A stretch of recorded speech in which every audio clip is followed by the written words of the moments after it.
Bienvenue sur People Place, le podcast qui brise les barrières pour parler franchement des vrais enjeux RH. Je suis Maude, experte en ressources humaines depuis plus de 10 ans et aujourd'hui cofondatrice du Temple RH, une académie qui vous forme à vos défis d'aujourd'hui et de demain. Je suis ravie de co-animer ce podcast avec Marine, avocate en droit du travail et cofondatrice de l'offre de services juridiques RH Canoun by Legal Place. Attendez-vous à des conversations passionnantes sur des sujets délicats, abordés sans tabou. On vous dit tout haut ce que peu osent exprimer même tout bas. Ce podcast est aussi votre espace pour découvrir plein de bonnes pratiques indispensables qui feront de vous un professionnel RH en pleine maîtrise. Chaque épisode vous permet de découvrir des invités experts de leur sujet, de s'inspirer de leur propre retour d'expérience et de bénéficier de leurs conseils pratiques. Et ce n'est pas tout. Nous abordons les enjeux des RH avec un angle juridique, essentiel pour parfaire votre approche des ressources humaines. Alors abonnez-vous pour ne rater aucun de nos épisodes audio et vidéo pour rester connecté et vous inspirer. People Place, c'est le podcast des professionnels RH qui relèvent les défis du monde du travail d'aujourd'hui et de demain. C'est parti. Aujourd'hui, on va parler marque employeur. C'est pas avec un DRH ou un RH qu'on va en discuter aujourd'hui. On a eu envie avec Marine d'inviter un CEO pour nous parler marque employeur, pour discuter en tout cas de ce sujet crucial en tout cas en entreprise. En tout cas pour moi et pour Marine, on pense que c'est un sujet d'avenir. Toi, Jonathan, comment tu perçois en tout cas la marque employeur en tant que CEO? Parce que la marque employeur, c'est un mot qui est très galvaudé. En tout cas, nous, dans les RH, et beaucoup de RH comprennent pas forcément ce terme marketing. Alors moi, je l'associe beaucoup à la culture d'entreprise. Et je pense que pour la définir de manière assez synthétique, la culture, c'est ce qui fait que certaines personnes vont se reconnaître et vont avoir envie de te rejoindre, et c'est ce qui fait aussi que d'autres vont avoir envie de te fuir. Et je pense que c'est ce qui permet d'avoir de la clarté. La marque employeur, c'est ce qui permet d'avoir de la clarté dans la capacité à créer une communauté dans une entreprise. Et on l'a vu récemment, notamment avec des comptes Instagram comme Balance ta Startup, où on voit aussi dans Glassdoor de plus en plus de salariés qui donnent des avis en fait aujourd'hui sur la culture d'entreprise dont tu parlais. C'est comme si on allait dans un restaurant et t'es pas content en fait du plat que t'as eu et tu mets 3 sur 5. Est-ce que tu trouves que ça a un sens positif, ce côté un peu avis des salariés, ou tu penses que c'est un peu néfaste parce que finalement une culture d'entreprise, c'est compliqué quand même à juger? Écoute, tu vois, derrière ta question, je pense qu'il y a la notion de transparence qui surgit. Et tu vois, je pense que t'as plutôt peur de la transparence à partir du moment où pardonne-moi l'expression, mais t'as pas le cul propre, quoi, tu vois. Moi, je pense que c'est une bonne chose pour le coup que tu puisses avoir, tu vois, comme dit, ça t'apporte vachement de clarté dans ta marque employeur, dans ta culture d'entreprise, dans l'expérience candidate. Et je trouve qu'un des impacts qui est vraiment intéressant de cette démarche-là, c'est que nous, en tant que CEO, ça nous force quand même à rendre des comptes, tu vois, à avoir une forme de responsabilité dans ce qu'on fait, dans nos actions, dans nos décisions, etc. Et je trouve ça cool.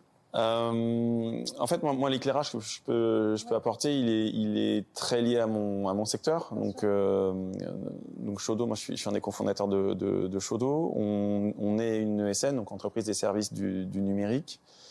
Et le propre de notre secteur, c'est que on a un turnover le secteur a un turnover moyen de 30%, ce qui est énorme et qui force du coup les entreprises à recruter pour pas disparaître, quoi, quand tu perds 30% de tes membres. En moyenne, c'est 15% en France, un taux de... Ouais, et la moyenne dans le secteur, c'est 30%, et je pense qu'on va être tous les deux d'accord. Les chiffres, ils sont souvent amoindris. Enfin, tu vois, tout le monde slow play ces chiffres, parce que moi, j'ai plutôt tendance à penser que c'est plus que 30%, on va dire, dans le secteur. Bon, bref, passons. Et du coup, quand l'enjeu du secteur, c'est de recruter, tu vois, toute ta difficulté, c'est évidemment de le faire, mais c'est, du coup, pour répondre à ta question, c'est d'être en capacité après de fidéliser ses salariés. Et la marque employeur, dans le monde des ESN, c'est effectivement un des enjeux, parce que la difficulté qu'on a dans ce secteur-là, c'est que tout le monde a les mêmes offres, tout le monde a le même wording, tout le monde a le même langage, donc c'est super compliqué quand tu es salarié de savoir distinguer deux boîtes. Et du coup, c'est là que tu as besoin d'avoir des ambassadeurs, ambassadrices qui vont aller du coup produire du contenu. Dans notre cas, ça peut être du contenu technique, ça peut être du contenu aussi marque employeur, plutôt comme dans notre cas social. Ouais. Mais en fait, tout ce qui va permettre d'aiguiller en fait les candidates et les candidats dans leur choix d'entreprise. Donc finalement, quand on regarde la marque employeur, c'est un triptyque, je dirais. Donc il y a la partie attraction. Donc en effet, comme tu en as parlé, les offres, le site carrière, tout ce que, la prise de parole, notamment, de toi et puis de ton équipe qui le fasse très bien sur LinkedIn. Tu vas avoir la partie prospection où c'est nous qui allons aller, donc notamment on va aller sourcer les candidats, c'est nous qui allons faire en tout cas cette démarche avec des messages d'approche irrésistibles, attractifs, et finalement la partie rétention dont tu parlais, où là c'est plutôt un côté interne avec la vision, les valeurs, les avantages, enfin tout ce qu'on va construire en tout cas en interne. Donc finalement la marque employeur c'est ce triptyque, je trouve en tout cas, qui permet de se dire pour un candidat, une candidate de l'extérieur, j'ai envie de rejoindre cette entreprise. Qu'est-ce que tu en penses ? Non, mais je suis d'accord avec ça. Tu vois, on va dire que de manière macro, de manière générale, je partage ton analyse. Nous, on a une spécificité après, c'est que comme justement, ce qu'on a réussi à faire émerger chez Shodo fait que à rythme de croisière, c'est-à-dire passer les 5-10 premiers membres. On va gérer nos candidatures nos recrutements uniquement sur la base de candidatures entrantes. C'est 100% des recrutements sont sur des. Vous faites pas de sourcing aujourd'hui. Des candidatures entrantes, voilà. Okay. Donc c'est 70% à peu près de candidatures spontanées. Okay. Et 30% de cooptation. Ça veut dire qu'effectivement, on recrute sans recruteur, sans cabinet et sans approche directe. Donc du coup. La marque employeur, chez nous, ça va être le triptyque turnover, attractivité, et on va essayer ensuite de mesurer le bien-être. Tu vois, le bien-être qui me semble, moi, un élément qui est mesurable, contrairement au bonheur qui est super subjectif. Tu vois, on est 3 personnes autour des canapes, je pense qu'on aura 3 définitions probablement du bonheur, alors que le bien-être, je pense qu'on peut arriver à établir un consensus sur ce qui fait qu'on est bien au travail, quoi. Tout à fait. Donc, est-ce qu'il n'y a pas aussi dans la marque employeur cette partie off-boarding qui est parfois un peu, je trouve, sous-analysée, mais qui peut aussi être important de se dire qu'on parle beaucoup de rétention à la marque employeur, mais un salarié qui part, est-ce que c'est une catastrophe en soi ? Est-ce qu'il n'y a pas quelque chose à faire aussi après pour se dire que c'est aussi un salarié qui peut apporter une bonne image dans cette partie. Non, mais carrément, en fait, le offboarding, il est fondamental, tu vois, pour comprendre, aller prendre du feedback, pour comprendre ce que tu peux améliorer. Et pour répondre à ta question, Marine, tu vois, je pense que le turnover zéro, ça n'existe pas. C'est-à-dire qu'en fait, à un moment donné, les gens partent. C'est le cycle de la vie d'une entreprise. C'est le cycle de la vie, très clairement. Et je pense que, tu vois, dans mon secteur, en ESN, on est tellement habitué que les gens partent qu'on a oublié quelque chose d'assez fondamental, c'est se réjouir quand les gens partent. C'est en fait, tu sais, être capable de dire, Marine, merci pour tout, c'était canon, pour tout ce que tu nous as apporté. Tu reviens quand tu veux, tu vois, la porte est toujours ouverte. Et puis on te claque un pot de départ, une teuf, une bouffe, tu vois, quelque chose de, je pense, qui est important. Parce que, comme tu le dis derrière, ta salarié ou ton salarié va devenir demain un ambassadeur, une ambassadrice, donc c'est super important. Maintenant, j'ai quand même envie de te dire que c'est quand même vraiment con d'avoir des départs subis, enfin, le turnover subi, c'est-à-dire quand tu as des gens qui n'avaient pas du tout envie de partir et qui se mettent qui se retrouvent à le faire, c'est pour moi, tu vois, je dis souvent que tu peux prendre toute la masse d'indicateurs de pilotage RH, si tu dois en garder qu'un, c'est le turn. Quand tu as du turn, forcément, il y a un problème, tu vois, de culture ou de marque employeur à gérer. Quand t'en as pas, ça veut pas dire que t'as pas de problème, mais ça veut juste dire que les problèmes que tu vas avoir, ils sont encore très moindres, quoi, tu vois. Donc toi, en fait, un peu ton KPIs, ton indicateur un peu précieux de ta politique RH, c'est quand même ce turnover. Ouais, c'est quelque chose que vous regardez avec ton équipe. Bah, en fait, j'ai envie de te dire qu'à partir du moment où tu as du turnover, tu es sûr que tu as des problèmes. Tu vois, donc tu sais, tu vois. Et donc, en fait, à un moment donné, quand tu veux avoir de l'efficacité dans ton pilotage, bah, c'est le premier indicateur que tu regardes. C'est comme quand tu es en caisse, tu n'as plus d'essence, tu es dans la merde. Ah, bien sûr, ouais. Bah, voilà, bah, c'est pareil. Non, mais en fait, je trouve ça, en fait, sur la maturité de Shodo, sur ces sujets-là, je trouve que vous êtes vachement avancé, en tout cas, au niveau. Et ce qui m'intéresse, parce que là, tu viens en tant que CEO, tu vois, c'est la place des RH. Donc là, ce que tu nous as partagé, c'est que tu n'as pas de recruteur-recruteuse, vous êtes assez autonome. Est-ce que aujourd'hui vous avez une personne qui s'occupe des RH ou pas du tout? Quelle est la politique? On en a deux même. Si tu veux, quand on s'est fondé il y a 5 ans, moi j'ai cofondé Shodo et ensuite les filiales avec Guillaume Ferron, que tu connais, Marine. Et lui, en fait, il a véritablement un profil, tu vois, RH, juridique, donc c'est son cœur de métier. Et beaucoup de mesures innovantes, il les a pensées. Donc il y a un cofondateur qui vient du sérail RH entre guillemets, c'est son expertise. C'est son expertise de base. Et moi, tu vois, dans mon ancienne vie, moi je viens des métiers de la vente, du sales. Ensuite, j'ai évolué vers des postes de direction, mais en fait, tu as tout le paradoxe du secteur des ESN, c'est que ton enjeu, il est dans la capacité, tu vois, à garder les gens, tu vois. Et en fait, assez rapidement, j'ai développé des réflexes de DRH, en fait. Tu vois, donc comment est-ce que tu peux faire en sorte d'avoir un maximum de rétention. Tu vois, il y a 10-15 ans, dans mes process commerciaux, je mettais des process qui étaient vraiment tournés vers la fidélisation et qui étaient même catalogués d'anti-vente. Tu vois, donner le choix aux consultants il y a 10-15 ans en ESN, c'était complètement fou. Parce qu'on venait d'une culture où c'était c'est le Far West, quoi. C'est le premier client qui répond, ça démarre. Tu vois, donc en fait, je pense qu'on partage cette culture finalement très RH avec Guillaume. Et pour répondre à votre question, depuis le début d'année, il y a Émilie Fru qui nous a rejoint. Elle est Head of HR et justement son rôle à elle, c'est d'apporter vraiment une expertise métier, une expertise RH au sein du groupe pour aller accompagner tous les binômes de cofondateurs qui pilotent nos filiales et leur apporter justement cette expertise métier, RH, réglementaire, enfin tout ce que tu as besoin d'avoir quand tu pilotes des boîtes.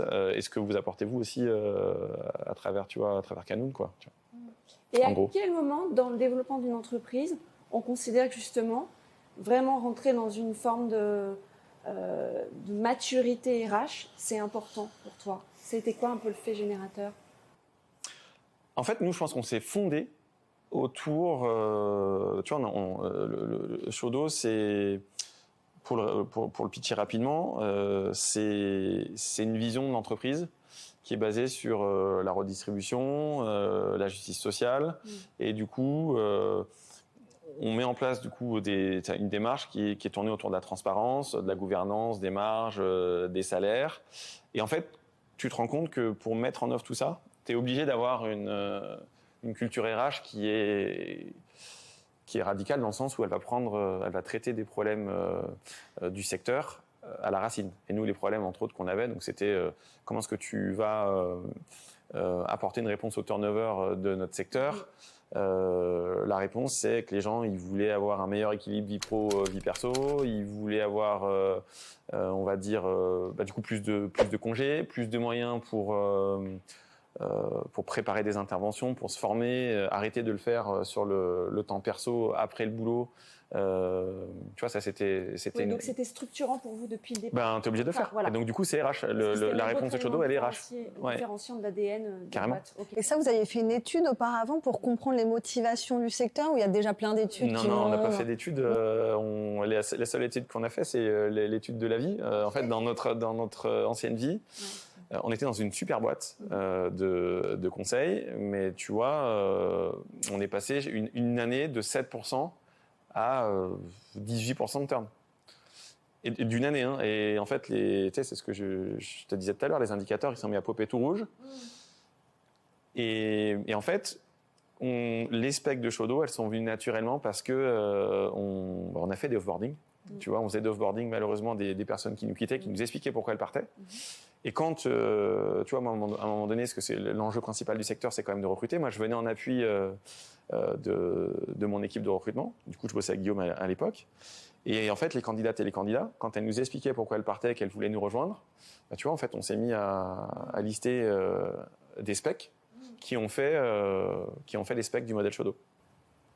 Intéressant. Donc c'est venu vraiment d'une expérience terrain, quoi. C'est vraiment les retours des offboarding qui vous a en fait aidé aussi à construire un peu l'entreprise, l'ESN nouvelle génération que Shodo est en train de craquer. Ce que tu dis sur LinkedIn, vous hackez le monde des ESN. Donc c'est vraiment votre mission. Ouais, c'est notre raison d'être carrément. Et du coup, tu vois, on revient sur des pratiques RH, mais une des réponses, c'est de mettre en place la transparence des salaires.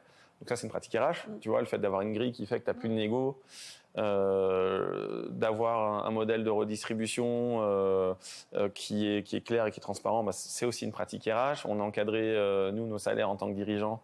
Ça reste aussi une pratique RH. Ouvrir le capital à ses salariés, quoi qu'on en dise, c'est une pratique RH. Supprimer les PE parce qu'on considère que dans notre secteur c'est plus précarisant. Enfin, le bénéfice-risque il est relativement faible. Ça reste une pratique RH. Donc en fait, plus de période d'essai effectivement. Tu vois, donc oui, c'est très l'approche elle est très RH. Et tout le paradoxe, mais je trouve ça canon parce qu'en fait, moi c'est des sujets qui me passionnent.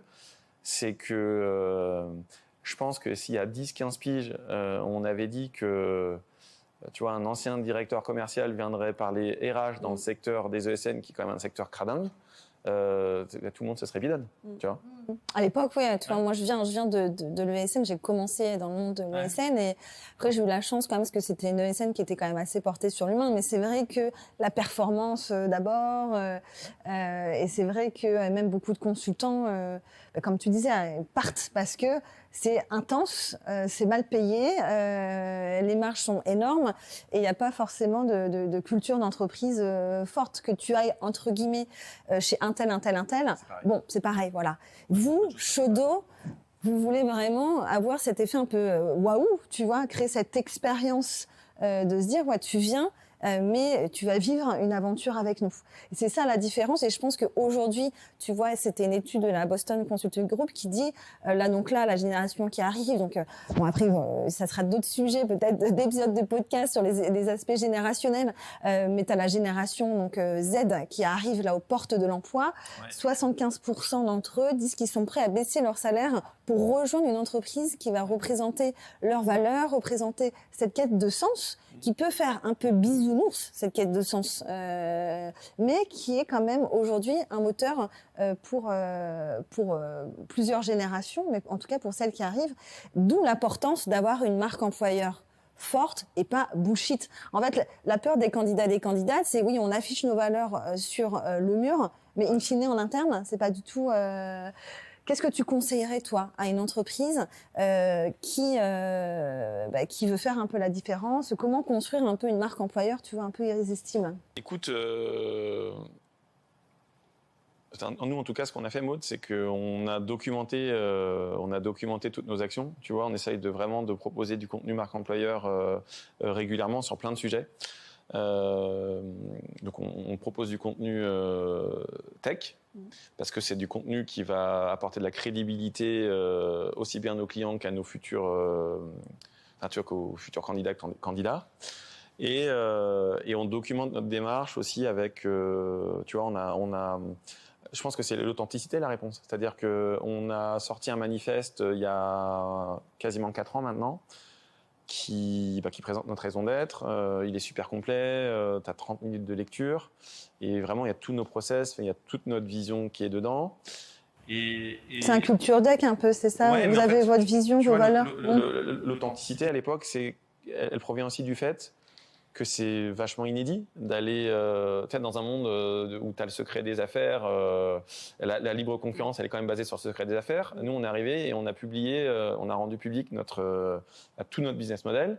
Et c'est vrai que je pense que dans notre approche monde d'avant... en tout cas, dans le monde des ESN, ouais. En fait, on l'aurait gardé et je pense qu'on a eu 5 ans d'avance sur la concurrence.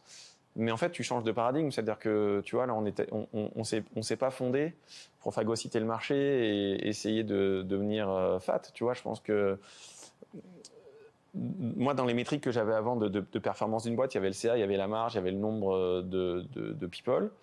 Aujourd'hui, les métriques de la réussite, c'est plutôt d'avoir comment te dire, je vais te le résumer simplement, c'est la croissance, ça devient une conséquence, c'est plus un objectif. En fait, c'est parce que tu bosses mieux que tu te mets du coup à avoir de la croissance employée et de la croissance de CA. Mais tu sais, ça devient vraiment une conséquence, quoi. Donc finalement, ta nouvelle métrique, c'est quoi? C'est une NPS de bien-être de l'entreprise? Ouais, mais en fait, à partir du moment où tu n'as pas de turn et que tu te rends compte que tu as une attractivité qui est forte, quand les gens ont envie de venir, n'ont pas envie de partir, tu peux commencer à te dire que tu n'es pas trop mal.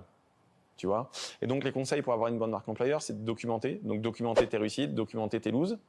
Tu vois, typiquement, nous, une des plus grosses loses qu'on a faites, c'est quand on a ouvert le capital, on l'a mal ouvert. On l'a ouvert au début aux 30 premiers membres.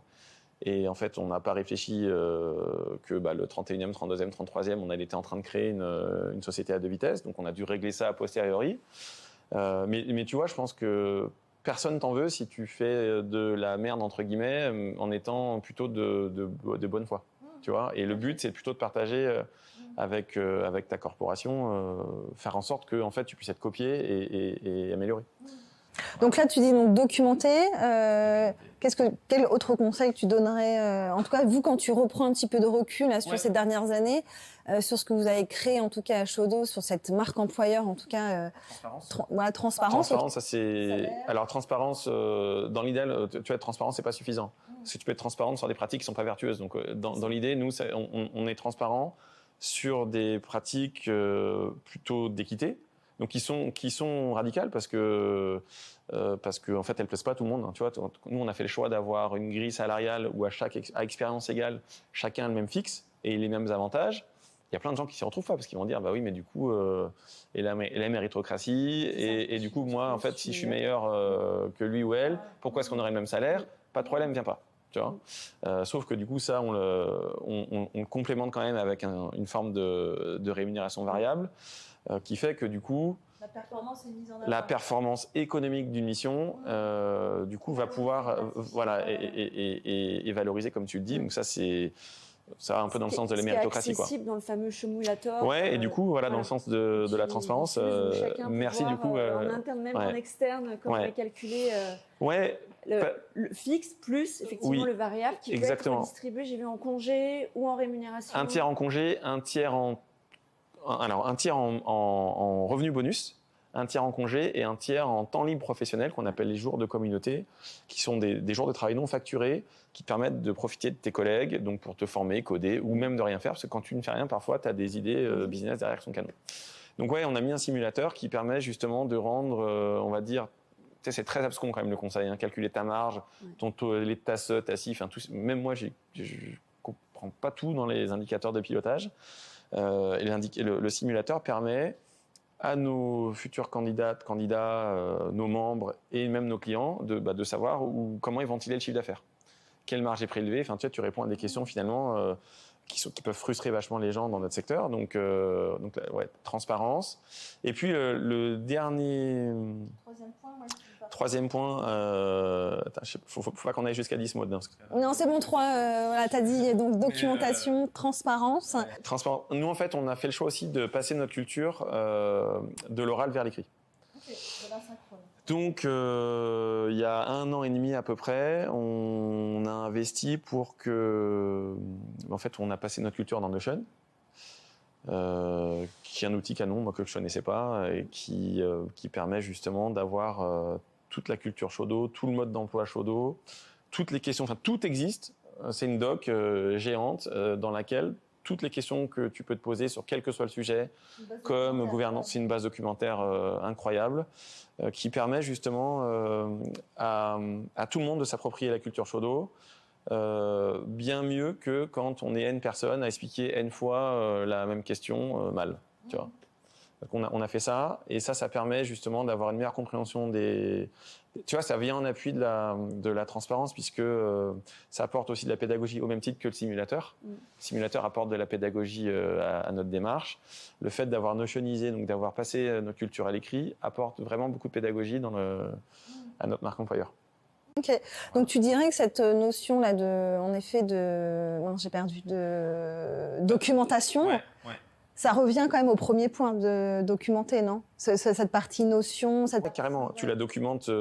En fait, tu vois, moi, je fais un build in public, mais ça, c'est plutôt pour l'extérieur. C'est à destination de mes pairs CEO ou de toutes les personnes qui auraient envie de fonder une ESN ou même n'importe quelle boîte au final. C'est d'apporter des preuves sociales que ce qu'on fait a des résultats. Parce que sinon, tu ne peux pas créer de désir et en vrai, tu ne suscites pas le changement. Ouais. Mais ensuite, effectivement, nous, on a quand même besoin d'avoir, tu vois, pour avoir de l'adhésion, avoir de l'engagement aussi au travail, tu dois expliquer tes démarches. Et tu vois, en introduction du podcast, on parlait de l'importance de rendre des comptes. Rendre des comptes passe aussi par plus de clarté et on trouve que faire les choses à l'écrit apporte cette clarté. Okay. Si on revient 2 secondes sur la culture du feedback, donc le feedback, c'est bien d'en prendre. Ouais. Après, il faut l'analyser. Est-ce que, vu que vous êtes vraiment dans une expérimentation constante, vous faites des choses que personne ne fait. Voilà. Ouais. Et nécessairement, il y a des choses qui sont des vraies réussites. J'imagine qu'il y a aussi des échecs. Ouais. Tu peux nous parler peut-être d'une pratique RH innovante que tu as mis en place et finalement, tu t'es rendu compte que c'était pas adapté ou tu l'as... complètement annulé ou complètement modifié pour la réadapter ? J'ai pas d'exemple précis qui me viennent en tête. J'ai plutôt des exemples dans l'autre sens, tu vois. Je pense qu'on a une culture du changement qui est assez forte avec Guillaume, c'est-à-dire que à partir du moment où on se rend compte qu'on peut faire mieux, on n'hésite pas à rajouter des briques. Tu vois, je vais prendre en fait le premier exemple chronologique quand on a fait Shodo. Tu vois, notre grille salariale, on l'a pas faite tout de suite. Donc on a commencé à faire venir nos membres historiques avec des salaires différents. Et puis en fait, à un moment donné, tu vois, au bout de 4-5 mois de développement, on s'est dit, tiens, comment est-ce qu'on va gérer les entretiens annuels ?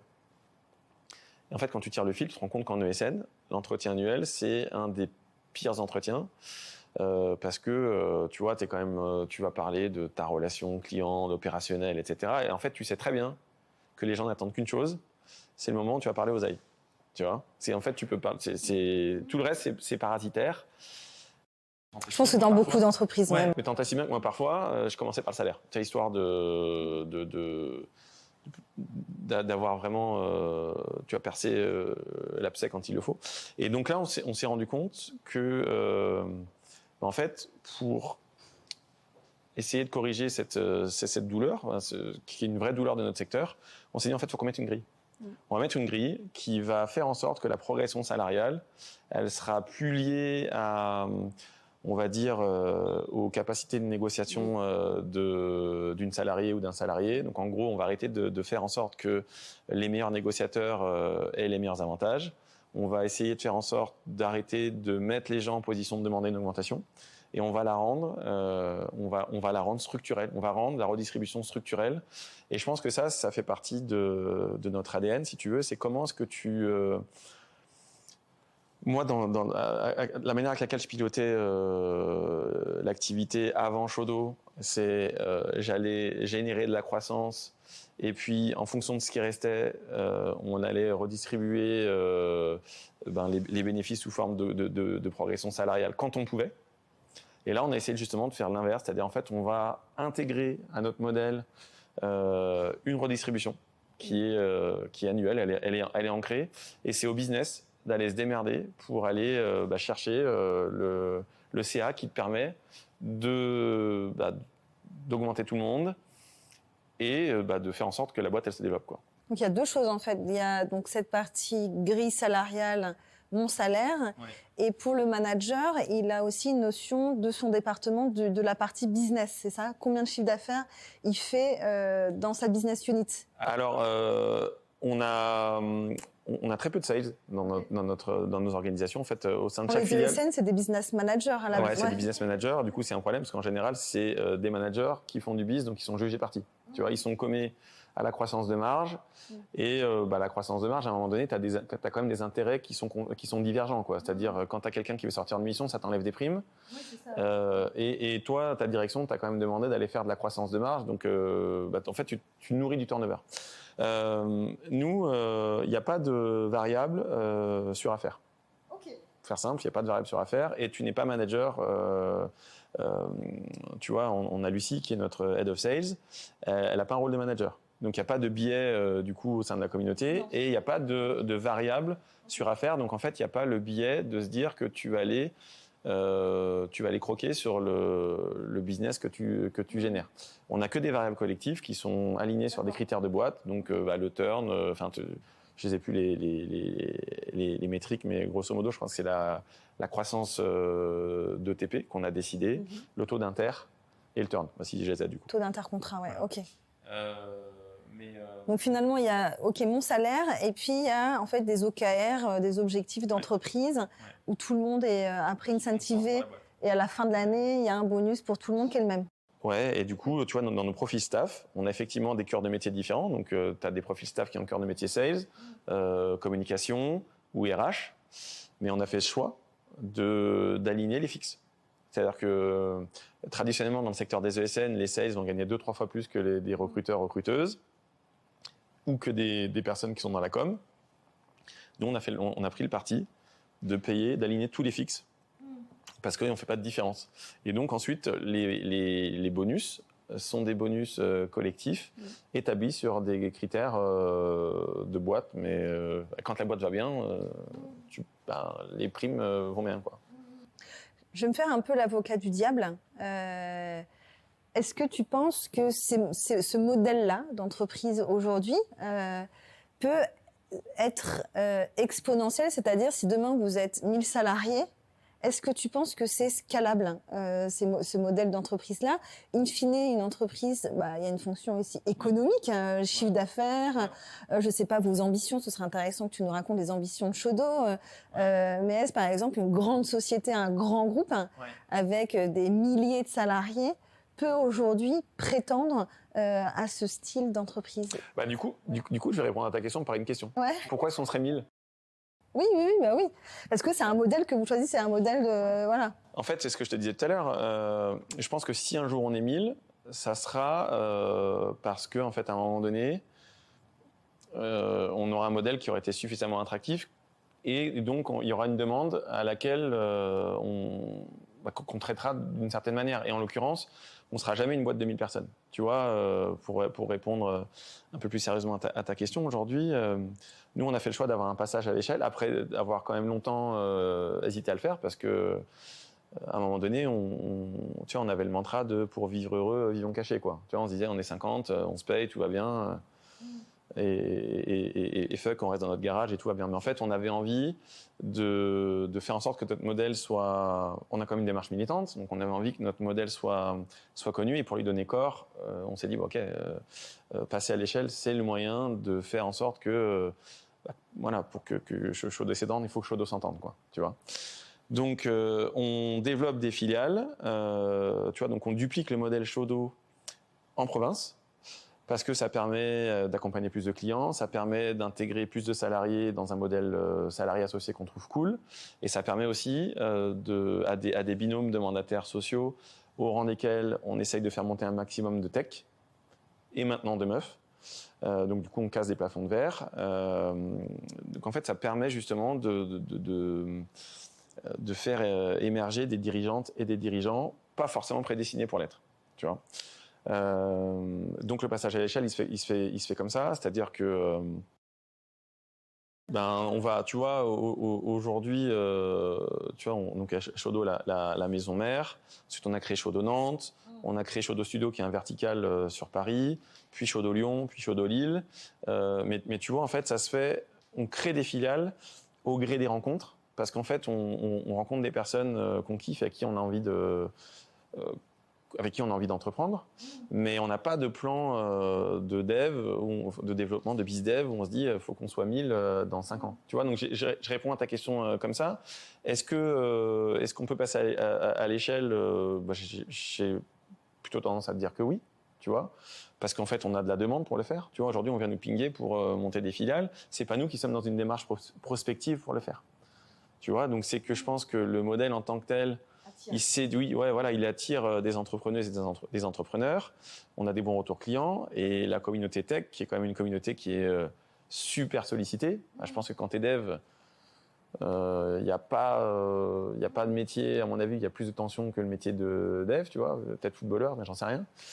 Tu vois, on a de bons accueils, et on a un bon accueil, et on voit aussi, et c'est surtout ça, tu vois, on a rendu notre modèle public il y a 3-4 ans. On voit l'émergence de nouveaux acteurs qui reproduisent notre modèle, et moi je suis super content. Donc finalement, c'est un vrai plus pour la marque employeur. Ouais. C'est ça qui va vous différencier de d'autres sociétés. Ouais. Je pense que si des boîtes créent des ESN en s'inspirant de notre modèle, c'est qu'en termes de marque employeur, il y a quand même un bénéfice à le faire. Et de toute façon, tu vois, depuis tout à l'heure, on parle de critères de turn, attractivité, etc. Mais en turnover, nous, on a eu 6 départs en 5 ans. En attractivité, tu vois, on a un taux de transfo des propales, je pense qu'il doit être de l'ordre de 94%. Enfin, tu vois, c'est plus de 90%. Donc des clients qui signent, c'est ça ? Des candidats et candidates qui, tu vois, à chaque fois que tu remets une proposition, dans quel est ton taux de transfo ? C'est 94%. Tu vois, donc t'as pas de problème pour recruter, t'as très peu de turn. A priori, tu vois, je pense que ça veut dire que les preuves sociales qu'on fournit, en tout cas, elles vont dans le sens que c'est pas mal.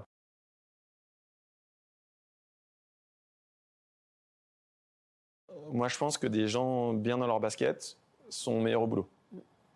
Nous, on fait un métier de service, donc tu vois, dans le métier on aide des clients à sortir des projets tech, pour faire simple, de manière très vulgaire. Et moi, je suis convaincu qu'il y a il y a une corrélation forte entre bien-être et absentéisme. Quand tu es bien dans tes baskets, tu es moins malade, tu t'absentes moins, tu es plus performant. Tu vois, après, on va rentrer dans des considérations un peu plus philosophiques sur le temps de travail, etc. Et c'est vrai que nous, à ce titre-là, on est très favorable aux initiatives type semaine de 4 jours. Moi, je suis convaincu qu'en travaillant moins, tu travailles mieux, par exemple, surtout dans le conseil. Tu vois, et donc, effectivement, à partir du moment où tu as des salariés qui sont heureux, tu as des clients qui sont heureux. Tu vois. Ça se reproduit, c'est un cercle finalement vertueux pour tout le monde. Ok. Au niveau.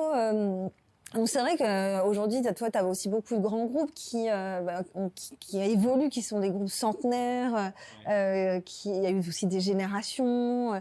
Et donc, trouver un peu, tu vois, ces éléments de marque employeur qui va faire que j'ai envie d'être repérée de mes candidats et de mes candidates. Je parlais notamment avec une personne du département RH de Saint-Gobain qui mettait en place notamment des activités sport pour rencontrer, aller recruter en tout cas recruter en tout cas des jeunes diplômés. Toi, Marine, au niveau un peu légal, autour de la marque employeur, qu'est-ce que tu peux nous dire? Est-ce qu'il y a des limites d'action qu'on peut mettre en place, les sujets de discrimination, à mon avis, qui doivent être importants sur ces actions à mettre en place, ouais. Bon, on l'a dit, hein, la marque employeur, c'est hyper important pour attirer, pour fidéliser les salariés. On sait, c'est des coûts. Un salarié qui part au bout de quelques mois, période d'essai ou pas d'ailleurs, c'est du temps de formation, des frais de recrutement, une mauvaise pub. Donc, c'est pas ce que souhaite l'entreprise. Mais quand on parle de bien-être et de conditions de travail, faut voir de quelles conditions de travail on parle. Alors, là, on n'en a pas parlé aujourd'hui, mais on sait que pendant très longtemps, le bien-être au travail se résumait à un baby-foot et une console de jeux vidéo. Mais ce que je constate quand même quand on est sur des politiques RH qui sont un peu plus innovantes en termes de marque employeur pour justement avoir un caractère différenciant, c'est que le regard du juriste, souvent, il est un peu mis de côté. Voilà. Et moi, bon, évidemment, je prêche pour ma paroisse, mais c'est une évidence, et je le vois beaucoup chez mes clients, que le mettre trop de côté, ce regard juridique RH, c'est un peu faire les choses à l'envers, ou c'est confondre l'essentiel et l'accessoire, en fait. Et pour cause, il y a un exemple probant, c'est évidemment ces entreprises qui se retrouvent sur Balance ta Startup, qui sont souvent, c'est pas des méchants, hein. Pour la plupart, moi je considère que ce sont juste des naïfs. C'est justement des jeunes dirigeants, jeunes ou moins jeunes d'ailleurs, mais qui souvent ont mis de côté toute culture juridique RH, toute maîtrise minimale de gestion de risque, pour aller plus sur justement du bien-être totalement accessoire et qui, retour de boomerang, se font avoir sur des choses qui sont du cadre légal minimal. Voilà, tu parlais de harcèlement, de discrimination, etc. Et ça, le fait de mettre en place d'autres innovations RH de façade, évidemment, ne les empêche pas d'avoir derrière de plus gros problèmes juridiques. Donc moi, comment est-ce que je pense qu'on doit envisager cette marque employeur d'un point de vue juridique RH qui pourrait être efficace et tenable dans la durée, on va être sur l'effet un petit peu coût éphémère. Pour moi, il y a une question de gradation. Il y a 3 niveaux, je dirais, selon l'énergie que l'entreprise veut y mettre, parce que vous, chez Chaudot, ça fait partie de votre ADN. On peut aussi considérer pour des entreprises, le RH, cette marque employeur forte, puisse être un moyen, mais pas une finalité en soi. Voilà. Ouais. Et le degré de maturité de l'entreprise. On peut aussi considérer qu'au tout début, effectivement, cette culture juridique RH, on va un peu la mettre de côté et puis elle reviendra plus tard. En tout cas, le premier niveau sur lequel on doit se concentrer de toute manière au départ, c'est le socle de base. Pardon, mais c'est le respect du Code du travail et de sa convention collective. Voilà. Je le dis. Pourquoi? Je vous donne 2 exemples. Des heures supplémentaires qui sont payées. Ouais. On voit beaucoup d'entreprises qui ne suivent pas le temps de travail de leurs salariés et qui finalement se retrouvent à avoir une dette sociale très importante et un risque de contagion à la clé, hein, parce que vous avez un salarié qui va demander des heures supplémentaires sur les 3 dernières années. Derrière, c'est tous les autres salariés finalement qui peuvent le faire. Donc ça se règle ou avec effectivement un système horaire 35 heures, 39 heures et un suivi, ou des systèmes plus aboutis de forfait jour qui peuvent éviter ce caractère chronophage de suivi du temps de travail. Et puis, moi je pense aussi que ce socle de base de respect du Code du travail, ça passe aussi par de l'information des salariés sur leurs droits. Le droit du travail, c'est très complexe. C'est même complexe pour des RH, qui n'ont pas de culture juridique. Ça l'est encore plus pour des salariés. Je donne des exemples sur la parentalité. Il y a beaucoup de congés qui sont ouverts à des salariés qui vivent des événements personnels très complexes, type un parent qui se retrouve avec une perte d'autonomie. C'est 30% des salariés actifs d'ici une quinzaine d'années qui seront dans ce cas-là. Il y a des congés proches aidants, des congés de solidarité familiale. Personne aujourd'hui n'y connaît rien. Et c'est hyper important que l'employeur soit là pour communiquer sur ses droits du salarié, par des guides, par un intranet bien fait. Donc pour moi, ça c'est le socle numéro 1. Quand on veut aller plus loin, il y a le socle, le niveau 2.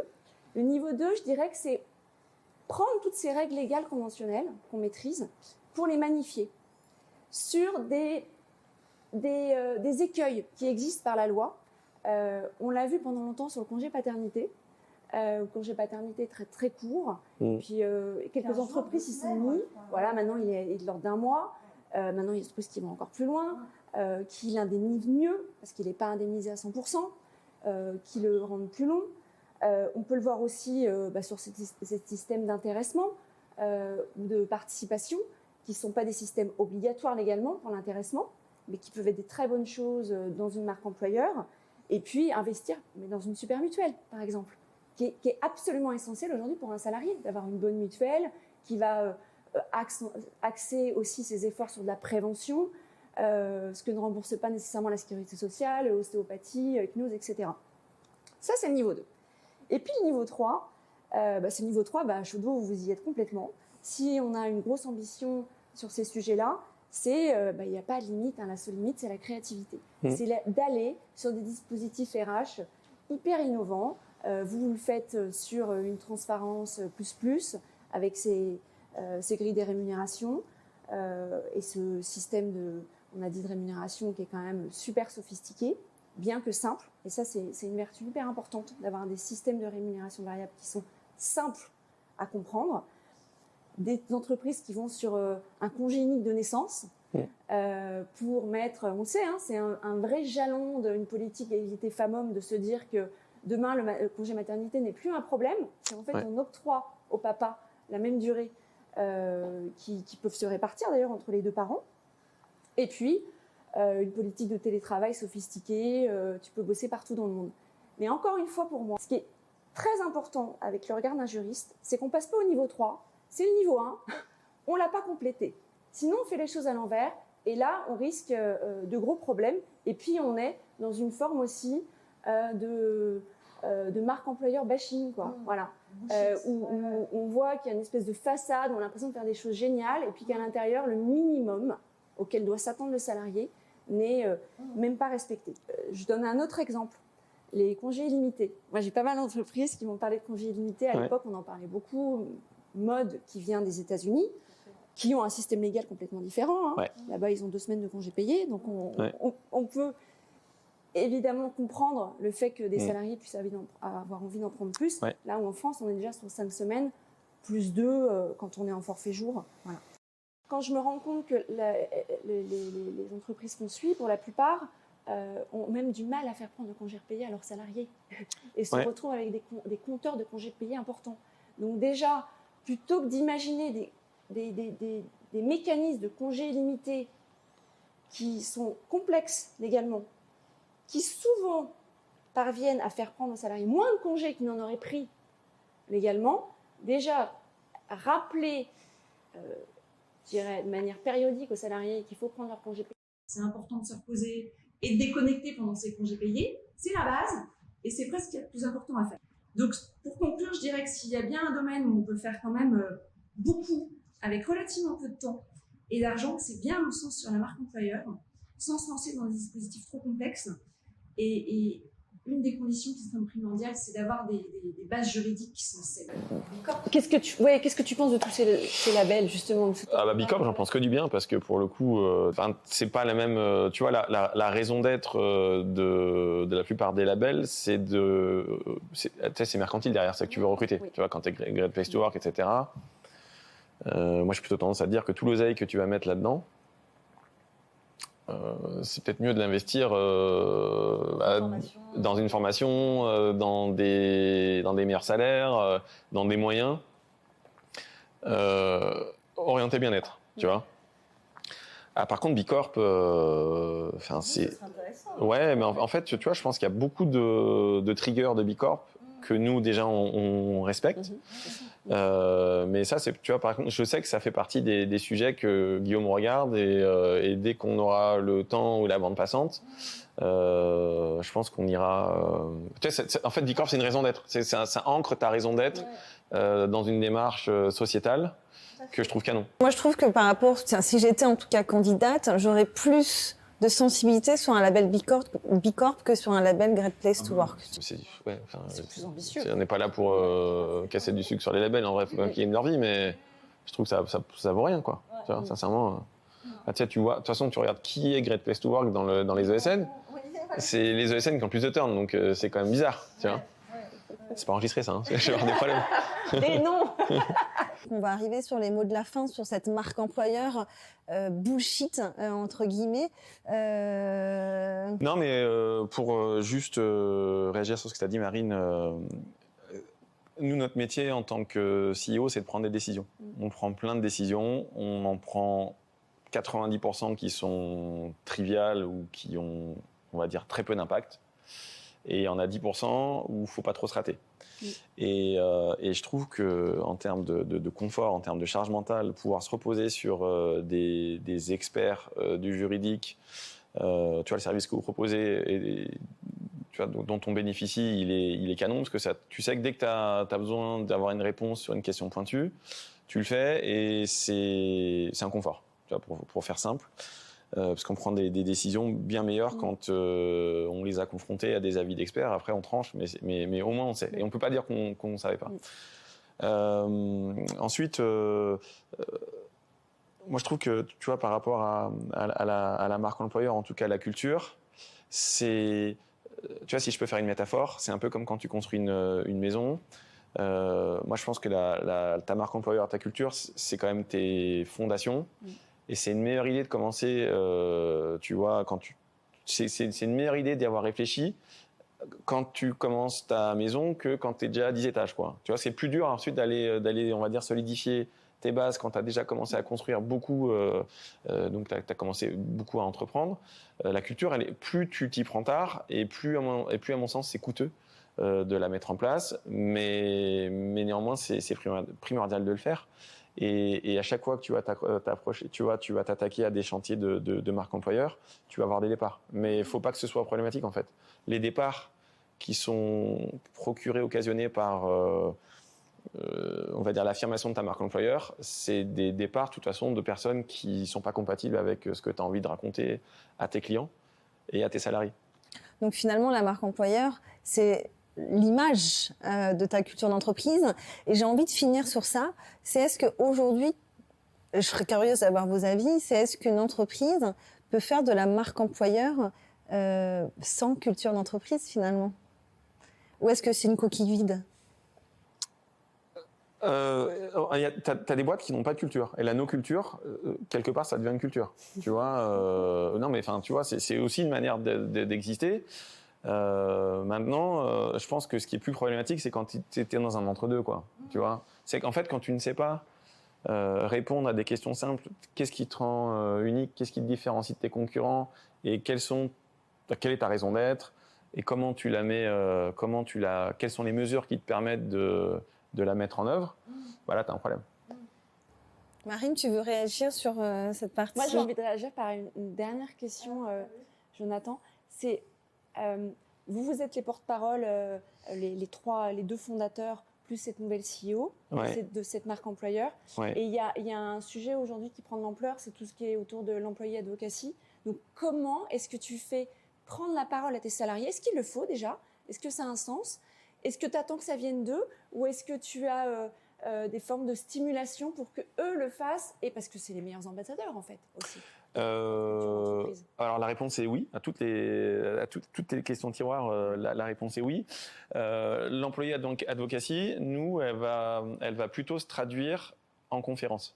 Donc on a une communauté tech et une de nos raisons d'être en tant que, tu vois, c'est d'aller diffuser le savoir à nos clients et à la communauté.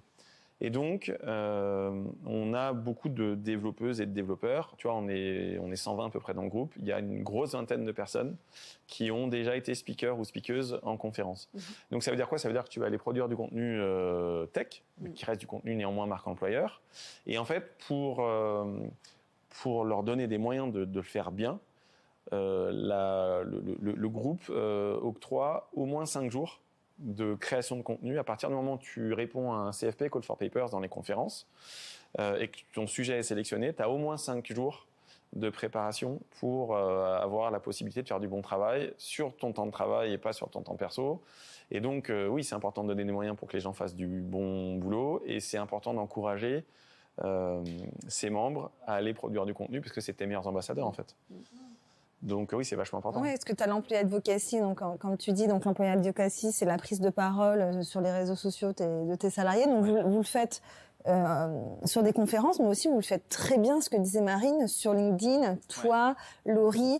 Et donc ça, voilà, est-ce qu'aujourd'hui, tu attends en tant que cofondateur que tes salariés prennent la parole et donc de mettre en place un noyau d'ambassadeurs et d'ambassadrices pour en effet faire véhiculer la vision de Shodo sur les réseaux sociaux, ou c'est fait de façon un peu éclectique quand les personnes ont envie de partager quelque chose sur les réseaux. Est-ce que derrière il y a une vraie stratégie d'employé advocacy?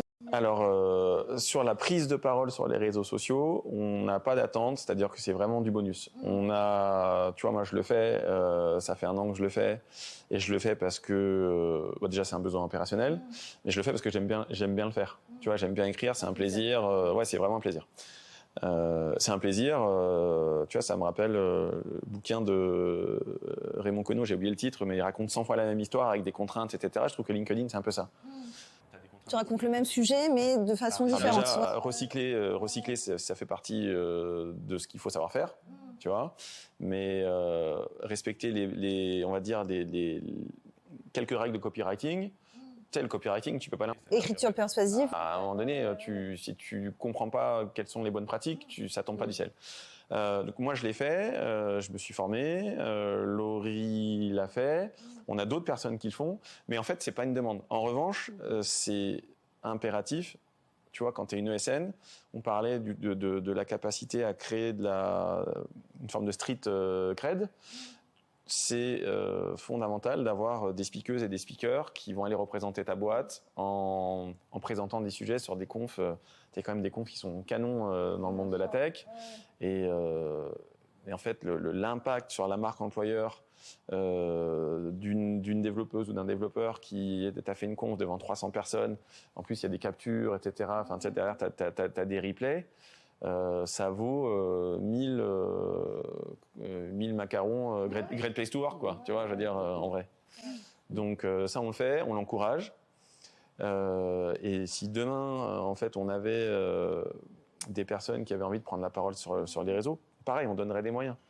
Mais c'est quand même un autre métier. Enfin, je veux dire, je pense que tu peux en témoigner aussi. Créer du contenu, ça devient un métier. Ça devient un métier, quoi. Tu vois. Ouais. Ça tombe pas du ciel, quoi. En tout cas, merci Jonathan pour je t'en prie, c'était canon. Partage, en tout cas tout en authenticité et en transparence sur la marque employeur. Donc finalement, ce n'est pas un bullshit RH pour répondre au sujet en tout cas d'aujourd'hui. Merci Marine pour ton apport sur toute la partie juridique. Merci. Et on se dit à très vite.